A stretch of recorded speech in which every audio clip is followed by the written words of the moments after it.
Everyone thought our marriage was perfect until a single video exposed a secret that destroyed everything. I used to believe that too.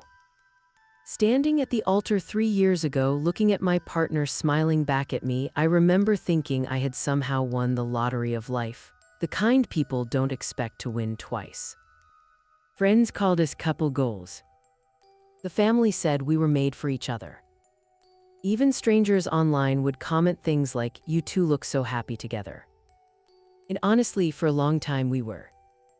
Our wedding photos still sit on the living room wall. Big smiles, champagne glasses raised, my partner's arm wrapped around my waist like they never planned on letting go. Back then, everything felt easy. Saturday brunch with friends. Movie nights on the couch.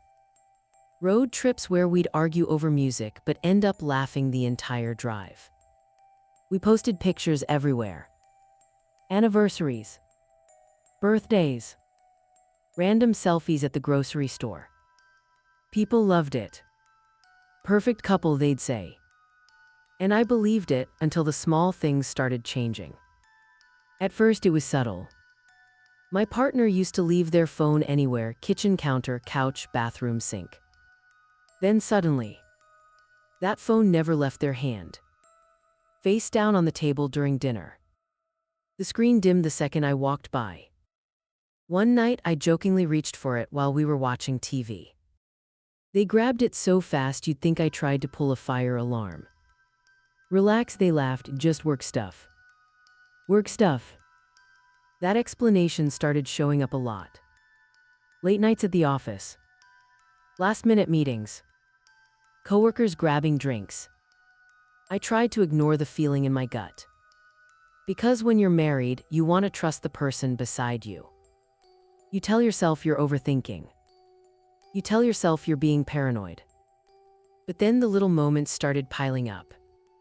A text notification at midnight that they quickly cleared. A sudden smile at their phone that disappeared when I asked what was funny. And the weirdest part, certain friends started acting differently around me. One of them, someone we'd both known for years, stopped making eye contact during group dinners.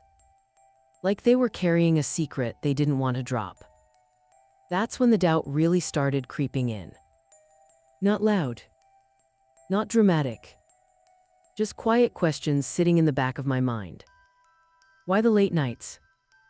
Why the phone secrecy? Why the strange tension with friends? Still, I had no proof. Just a bad feeling.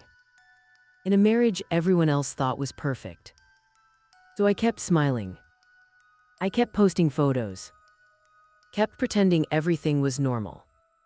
Until one night, my phone buzzed while I was sitting alone in the living room.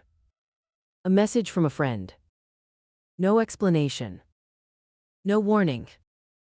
Just a video file. At first, I thought it was something random. A meme. A funny clip from My thumb hovered over the screen longer than I expected. The message above the video kept staring back at me. "I'm really sorry, but I think you should see this." Something about that sentence made my chest tighten. I had no idea what was in the video, but the tone of the message already felt heavy. For a moment, I honestly considered not watching it at all. Because once you see something like that, there's no going back to the version of your life you believed in before. But curiosity won. I pressed play. At first, the video didn't seem important. It looked like a typical night-out clip filmed on someone's phone. The camera shook as it moved through a crowded bar filled with loud music, flashing lights, and people laughing with drinks in their hands. It felt chaotic and random, like the kind of short video people send in group chats after a party.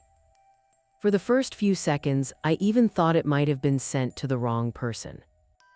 Then the camera slowly turned toward the bar. And that's when I saw someone I recognized. My spouse.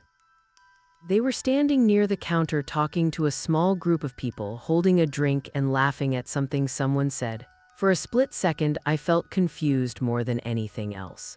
That night, they told me they were stuck at the office finishing a last-minute project and probably wouldn't get home until late.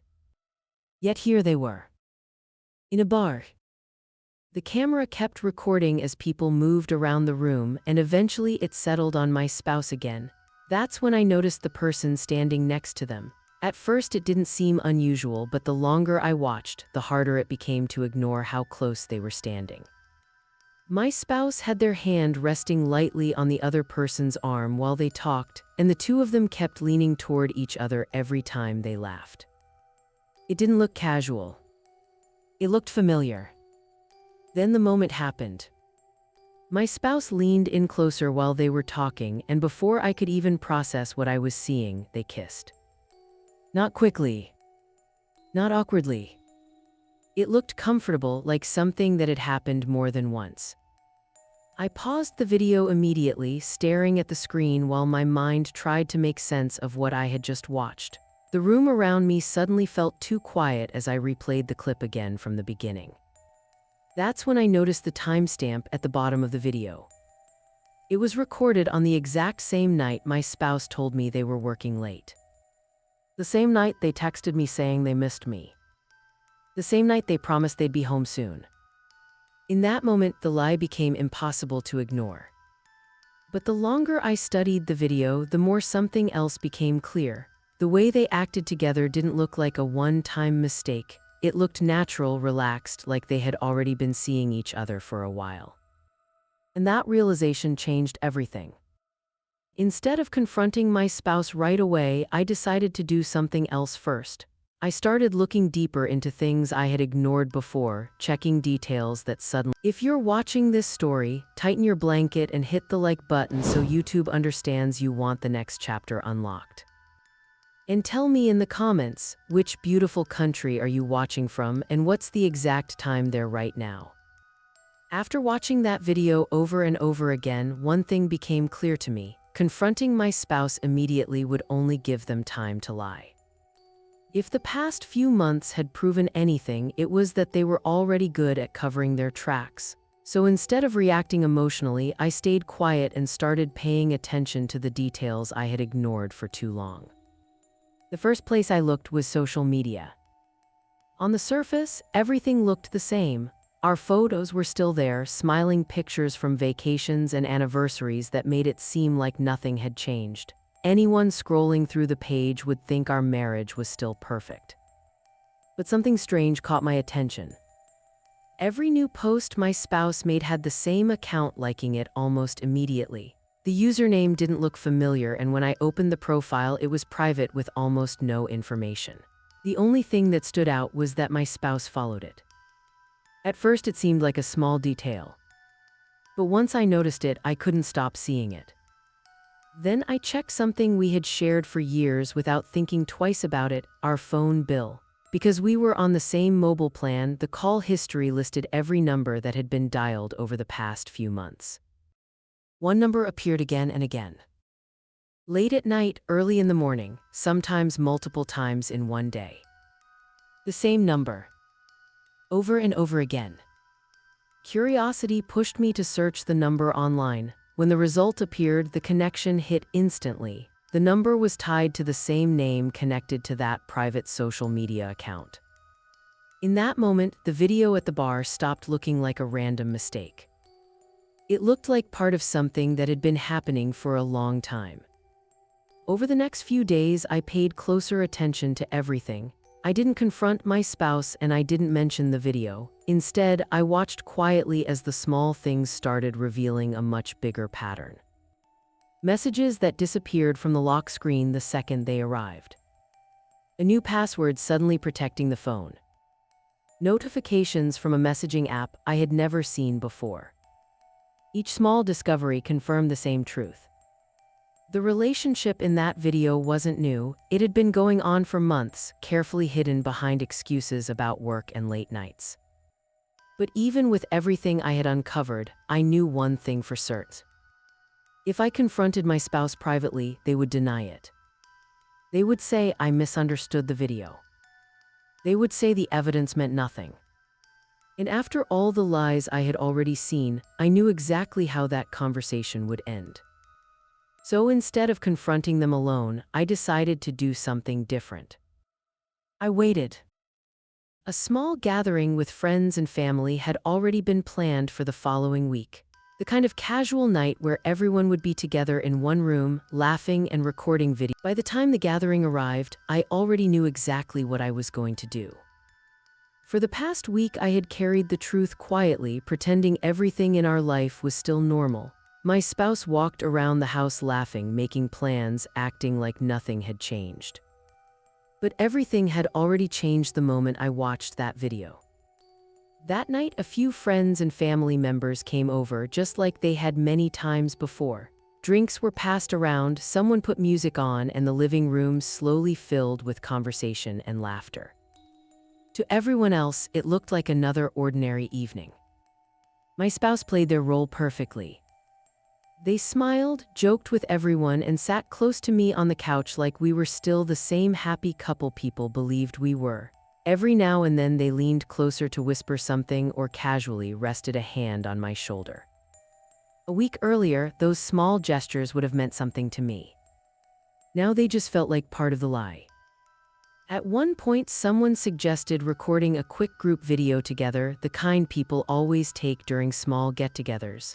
Phones came out, people gathered closer, and someone started filming while everyone laughed and waved. That was the moment I had been waiting for.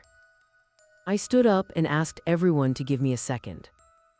Most people assumed I was about to make a toast or say something sentimental. My spouse looked up at me with a curious smile, clearly expecting some kind of sweet speech. Instead, I pulled out my phone. The room grew quieter as I connected it to the TV. A few people asked what I was doing, but I didn't answer. My hands were steady now, even though they had been shaking the first time I saw the video. Then I pressed play. The bar scene appeared on the screen, loud music, crowded room, shaky footage from someone's phone. At first, no one understood what they were watching. Then the camera turned, and my spouse appeared. The room went silent. Nobody spoke as the video continued playing. The moment unfolded exactly the same way it had when I first saw it. The laughter, the closeness, the hand resting on someone else's arm. And then the kiss. A few people gasped softly. My spouse tried to shake their head, starting to say something about the video being misleading. But the footage kept playing. And the truth was right there on the screen. No explanation could change what everyone had just seen. The room stayed completely quiet as the video ended. My spouse finally looked at me, waiting for an argument. But I didn't shout. I didn't argue. After everything I had discovered, there was nothing left to debate. So I simply looked at them and spoke calmly. I don't need another explanation, I said. The video already said everything. No one moved. Because in that moment, everyone in the room understood the same thing I had realized days earlier. Our marriage was already over. Sometimes people spend years trying to explain why a relationship ends. Mine ended in a single moment. One video was all it took to expose the truth and end a marriage I thought would last forever.